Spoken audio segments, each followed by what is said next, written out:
Hello, everybody. Welcome to week 3 of History 310 Online. This week we study the development of English colonies in North America by focusing on two specific regions, the Chesapeake Bay and the Virginia colony, and New England and the Massachusetts Bay colony. More than just names and dates, we're interested in understanding the basic rationale and process behind the establishment of English colonies. We'll ask questions like, what motivated the English to establish overseas colonies? What was the basic mindset and motivation behind them?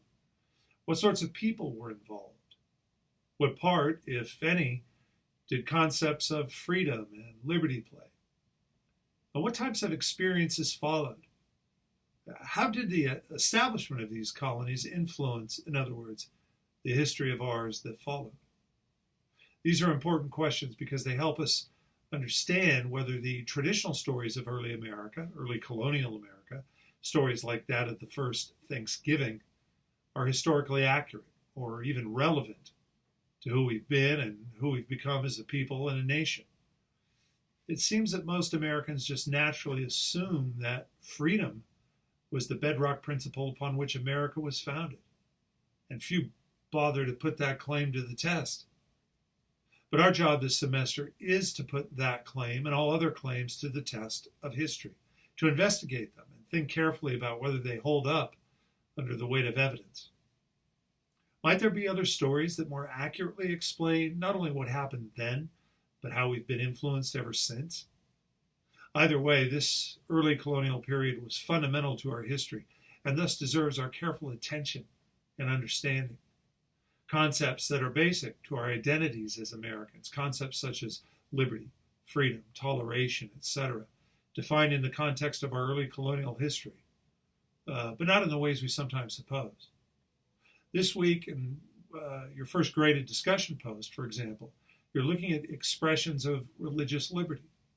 And you shouldn't miss the fact that the concept appeared very different to the Puritans than we usually claim.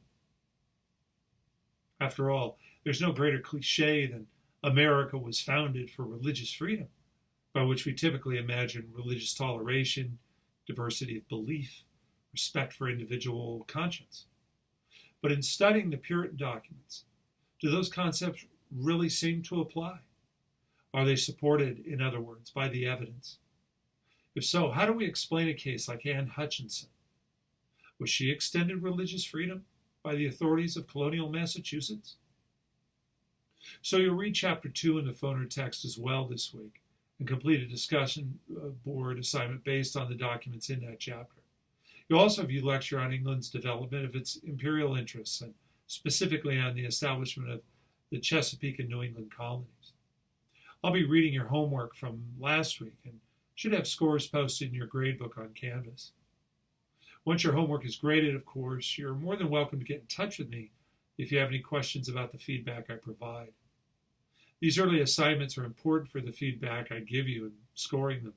The point is to learn how to think and write historically, so please pay attention to my comments in the scoring rubric.